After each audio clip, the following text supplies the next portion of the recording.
नमस्कार, मैं हूं नीलू।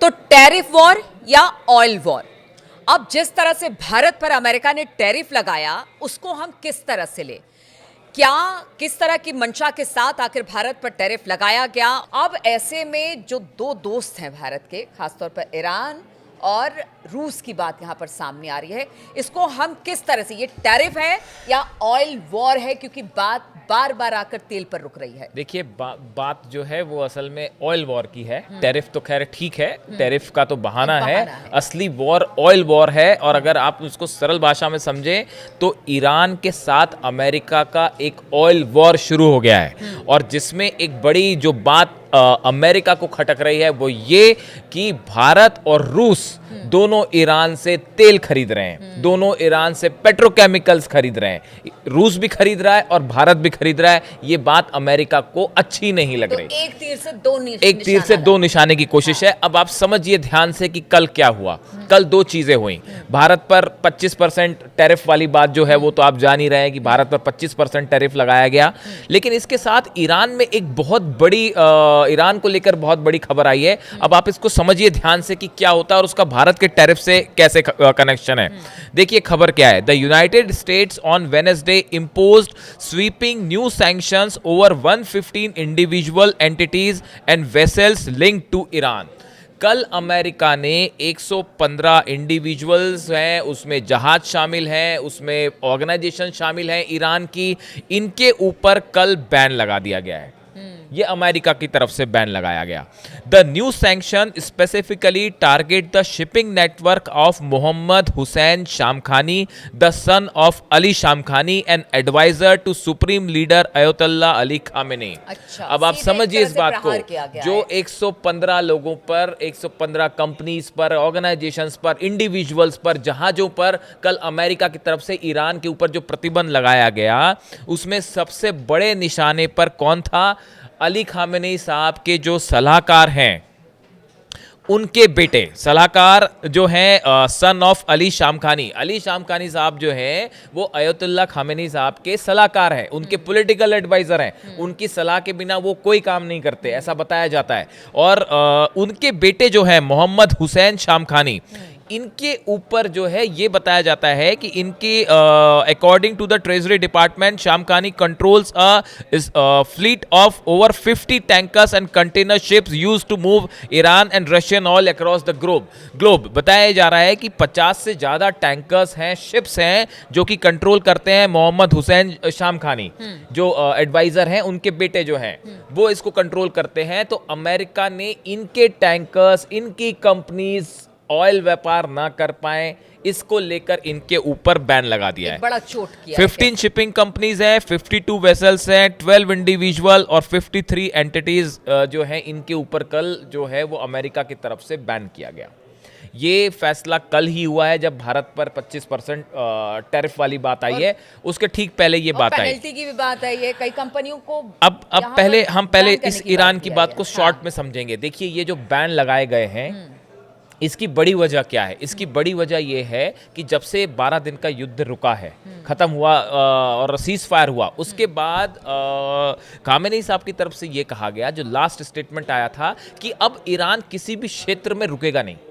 तेजी के साथ डेवलपमेंट्स हो रहे हैं। आप देखिए मिसाइल, हमने अपने पिछले वीडियो में बताया, मिसाइल टेस्ट हो रहे हैं। स्पेस साइंस में तेजी से ईरान आगे बढ़ रहा है, और न्यूक्लियर जो टेक्नोलॉजी है उसको लेकर आगे बढ़ रहा है। खबरें आ रही हैं कि चीन से जो है डिफेंस सिस्टम पहुंच गया है, रूस से डिफेंस सिस्टम। आप देखिए कितना तेजी से ईरान जो है वो पिछले 12 दिन के युद्ध से जो सीख ली ईरान ने, उसके बाद वो कितनी तेजी से रैपिड फायर स्पीड के साथ जो है चीजें आगे बढ़ रही हैं। ऐसे में ईरान का ऑयल बिजनेस अमेरिका की आंख में सबसे ज्यादा खटक रहा है। और देखिए, अगर आप इस तरह से किसी देश में प्रतिबंध लगाते हैं तो आप उसकी अर्थव्यवस्था को तोड़ने का काम करते हैं, आप उसकी ग्रोथ को रोकने का काम करते हैं। बिल्कुल। तो शायद ये चीजें आंखों में खटक रही है। अब देखिए कल ईरान के ऊपर ये बैन लगता है, ये सैंक्शंस लगाए गए। उसके बाद आप देखिए भारत की 6 कंपनी, ये बड़ी गौर करने वाली बात है। देखिए कल जब ये अनाउंसमेंट हुआ कि भारत पे 25% टैरिफ लगेगा, उसके अलावा अमेरिका ने भारत की 6 कंपनीज पर बैन किया है। ये वो कंपनीज हैं जो ईरान से पेट्रोकेमिकल्स प्रोडक्ट खरीदती हैं।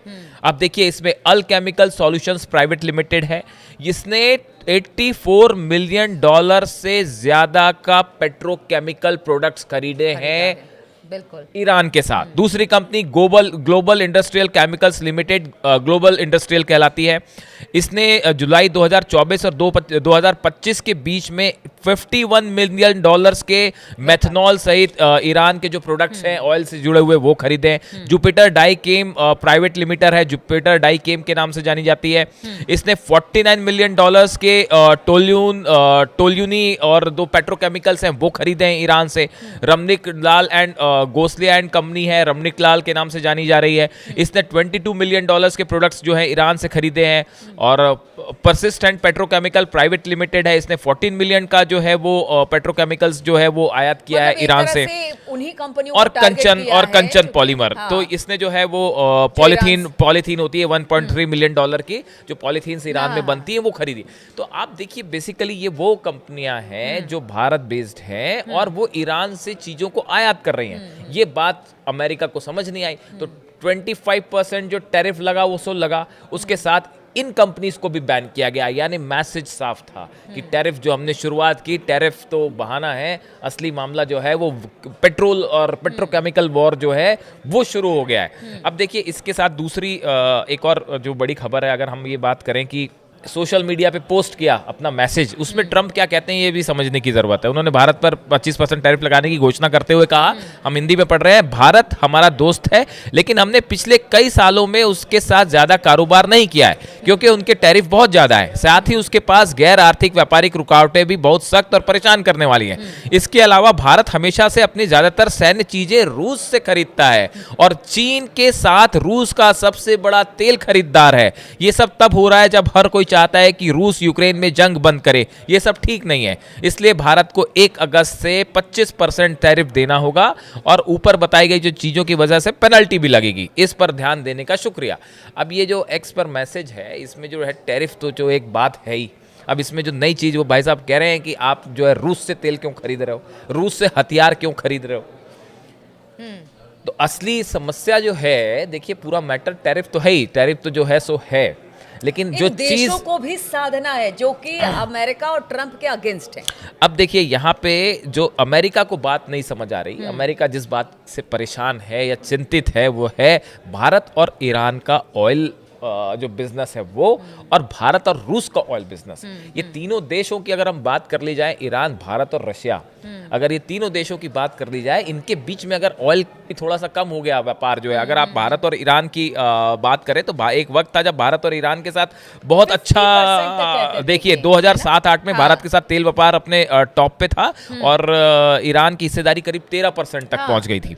2018-19 में भारत ने $12.3 अरब का जो है वो ऑयल व्यापार किया है। भारत की सरकार ने हमेशा कहा कि भाई हमारी जो है with foreign policy, independent foreign policy, हम किसी के दबाव में काम नहीं करेंगे। और ये भी तो है कि और अगर हमने भारत के नागरिकों की हित की बात भी भारत करता है, नेशनल इंटरेस्ट, बिल्कुल हाँ, बिल्कुल। अगर सस्ता तेल ईरान मुहैया करा रहे हैं या रूस मुहैया करा रहा है तो हम क्यों ना इनके पास जाए। भारत ने ईरान से भी देखिए 2018-19 में भारत ने $12.3 अरब का जो है तेल खरीदा ईरान से। यानी ईरान के साथ भी भारत ने बिजनेस किया और रूस के साथ भी किया, भले अमेरिका उसका विरोध करता रहा हो। अब इसके बाद देखिए और दूसरी एक और चीज समझने वाली है कि अब ये जो 25% टैरिफ की बात है, ये जो टैरिफ जो है इससे बताया जा रहा है कि भारत की जीडीपी को कुछ नुकसान होगा, 0.2 से 0.5% तक अफेक्ट हो सकती है। अब ये कौन से सेक्टर्स हैं, इसमें ऑटोमोबाइल्स हैं, auto parts, steel, aluminium, smartphone, solar modules हैं, मरीन प्रोडक्ट्स हैं, जो रत्न होते हैं, मतलब ज्वेलरी होती है, और इस तरह की जो प्रोसेस्ड फूड है,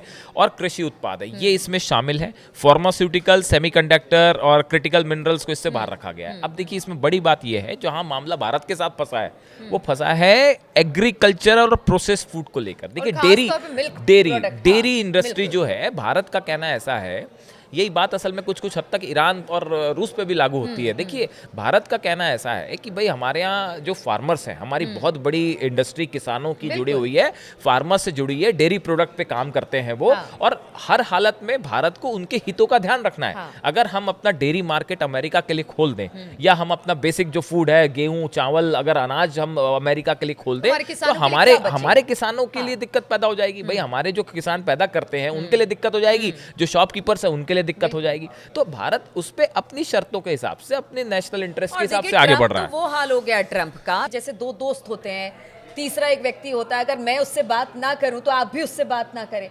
ये ट्रम्प की नीति है और इसका हमेशा से मजाक उड़ता है। अब तो अमेरिका में भी उनकी इस देखिए, बातों का अब, मजाक कि कभी वो आगे बढ़ते हैं, फिर लगता है कि अगर बात सामने वाला नहीं मानता है तो वो फिर बैक में, मतलब पीछे चले आते हैं। तो इस तरह से तो ट्रम्प की नीति है, वो चाहते हैं कि जिससे वो दोस्ती रखे उससे सामने वाला भी दोस्ती देखिए, रखे। तो ऐसा हो नहीं सकता। अमेरिका के साथ बड़ी ट्रेड टॉक्स चल रही है भारत की, और अभी आगे उसमें क्या परिणाम निकलते हैं ये अभी देखने वाली बात हाँ, है। ठीक है। लेकिन और भारत ने हमेशा साफ रखा, भारत की तरफ से भी कहा गया कि हमारी विदेश नीति जो है वो किसी के दबाव में नहीं आएगी, हाँ, इंडिपेंडेंट रहेगी।